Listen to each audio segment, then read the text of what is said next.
Assalamualaikum, kembali lagi di video pembelajaran IPA kelas 7 program sekolah penggerak. Pada bagian terakhir bab 2, zat dan perubahannya, dengan subtopik kerapatan zat. Kalian ada yang pernah kena batu bata yang jatuh? Sakit nggak? Ya sakit ya. Tapi kalau kejatuhan guyuran air, nggak kerasa sih sakitnya.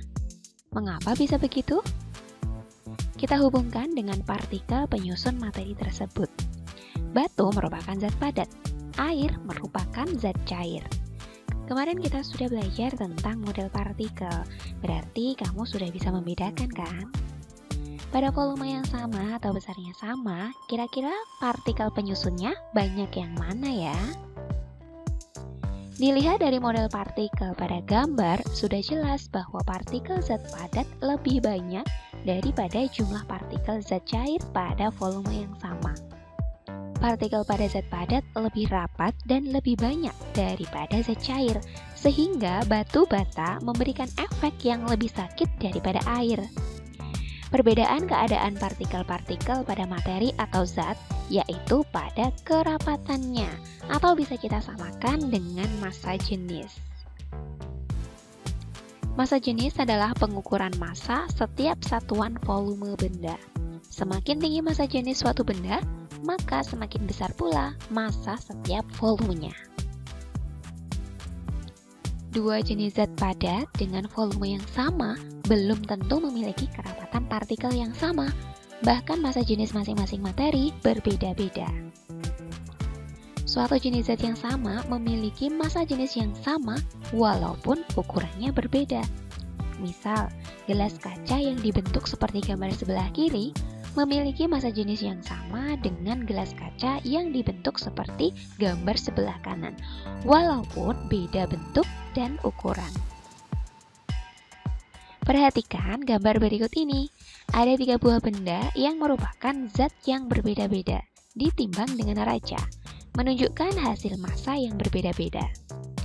Coba bandingkan, mana yang memiliki partikel penyusun yang paling rapat? Mana yang memiliki massa jenis yang paling besar? Pada ukuran yang sama, benda yang memiliki massa paling besar berarti jumlah partikelnya paling banyak. Karena ukurannya sama, maka jika partikelnya lebih banyak, berarti susunannya paling rapat kan? Nah, sudah bisa menyimpulkan mana benda yang massa jenisnya paling besar?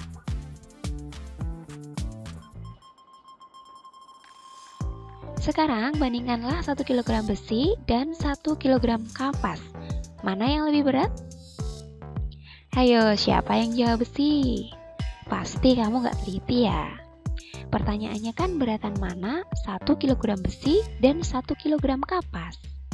Ya tentu sama dong ya beratnya, kan sama-sama 1 kg. Ah masa sih? Iya, karena masanya sama berarti tidak ada yang lebih berat alias sama. Hanya saja pasti volumenya beda.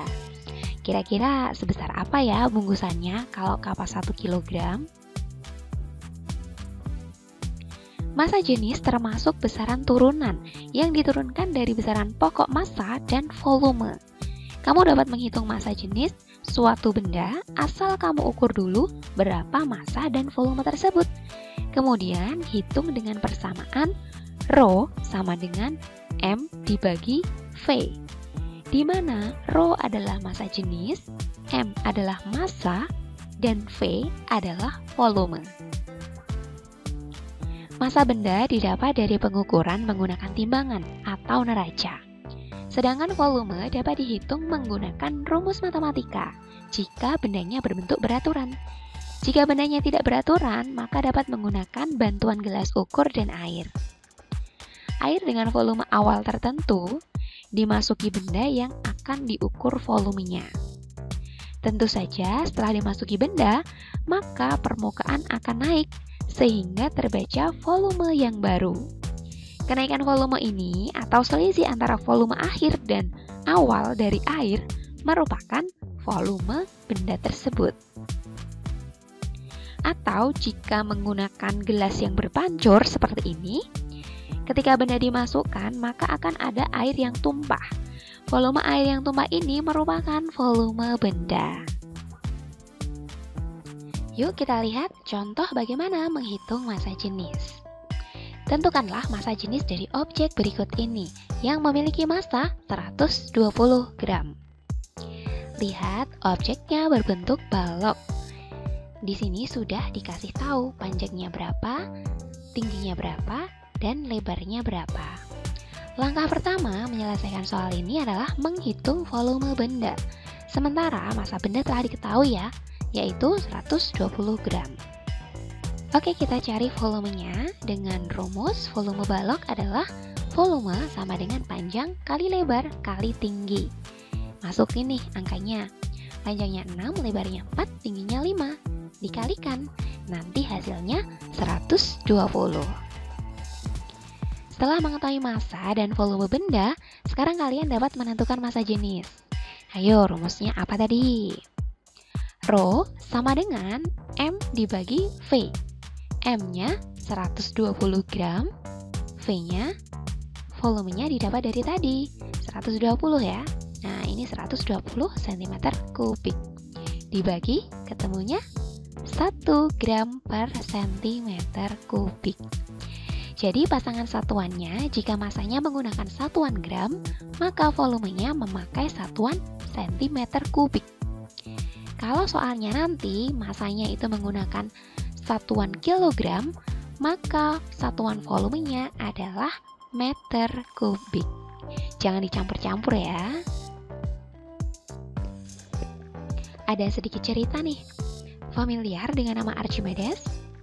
Dialah penemu konsep massa jenis. Dahulu kala, sekitar tahun 250 sebelum Masehi, ada sebuah kota yang diperintah oleh seorang raja. Raja ingin membuat mahkota dari emas untuk dirinya. Ia lalu menimbang emas murni, lalu diperintahkannya seseorang untuk membuatkannya mahkota. Setelah jadi, ia senang dan memakainya dengan penuh kepuasan.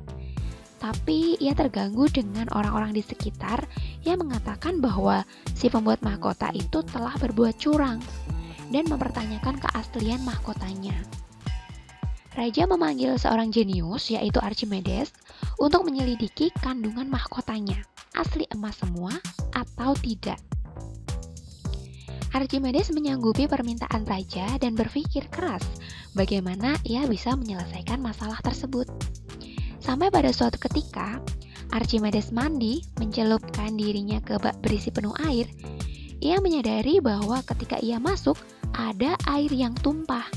Seketika itu, ia berteriak, "Eureka!" yang artinya, "Saya telah menemukannya."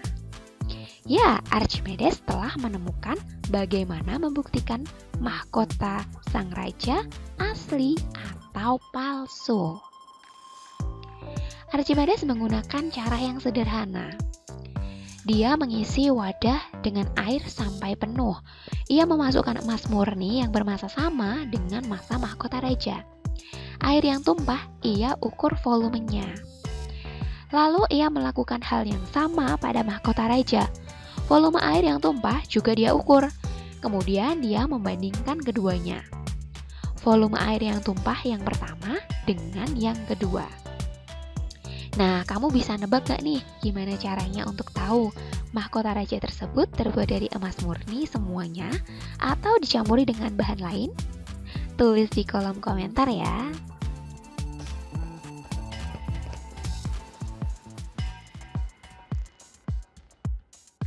Oke, kita lanjut.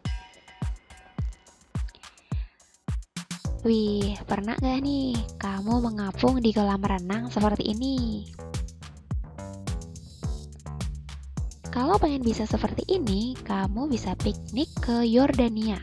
Kunjungilah Laut Mati. Ada yang berminat? Kok bisa sih mengapung kayak gitu? Biasanya kalau kamu masukin batu ke air, batunya tenggelam kan ya? Terus kalau kayu dicemplungin ke air, akan terapung. Masih terkait dengan kerapatan partikel. Masih ingat kan? Semakin rapat partikel penyusun, maka massa jenis semakin tinggi. Jika massa jenis benda lebih besar daripada massa jenis cairan, maka benda akan tenggelam. Jika massa jenis benda lebih kecil daripada massa jenis cairan, maka benda akan mengapung. Dalam hal ini berarti massa jenis batu lebih besar daripada massa jenis air, sehingga batunya tenggelam. Sedangkan massa jenis kayu lebih kecil daripada massa jenis air, sehingga kayu dapat mengapung. Tapi perlu dicatat ya, ada beberapa jenis batu yang bisa mengapung di permukaan air, dan ada beberapa jenis kayu yang bisa tenggelam di dalam air. Dari penjelasan ini, kamu dapat menganalisis kenapa tadi orang bisa mengapung di laut mati. Padahal biasanya orang kalau tercebur di air bakalan tenggelam kalau nggak bisa berenang. Laut mati sebenarnya bukan laut, melainkan danau. Karena saking besarnya, makanya dinamakan laut. Laut mati memiliki air yang kandungan garamnya sangat tinggi. Penguapan selalu terjadi, namun garam dan mineral tidak ikut menguap karena titik didih garam lebih tinggi daripada air. Air danau juga tidak mengalir kemanapun, sehingga kandungan garam sangat tinggi. Karena kandungan garam tinggi, makhluk hidup tidak bisa bertahan hidup. Mungkin karena ini kali ya, makanya danau tersebut dinamakan Dead Sea atau Laut Mati. For your information, massa jenis air laut mati adalah 1,24 gram per cm kubik dan massa jenis tubuh manusia adalah 0,985 gram per cm kubik. Wah, pantas saja manusia bisa ngapung nih di laut mati. Perbedaan massa jenis tidak hanya terjadi pada padatan yang dicelupkan ke dalam cairan. Bisa juga terjadi pada dua atau lebih jenis cairan seperti gambar ini nih. Karena cairan-cairan tersebut memiliki massa jenis yang berbeda-beda, maka cairan tersebut terpisah dengan urutan tertentu, tergantung kerapatannya. Cairan yang partikel-partikelnya paling rapat akan berada di lapisan paling bawah.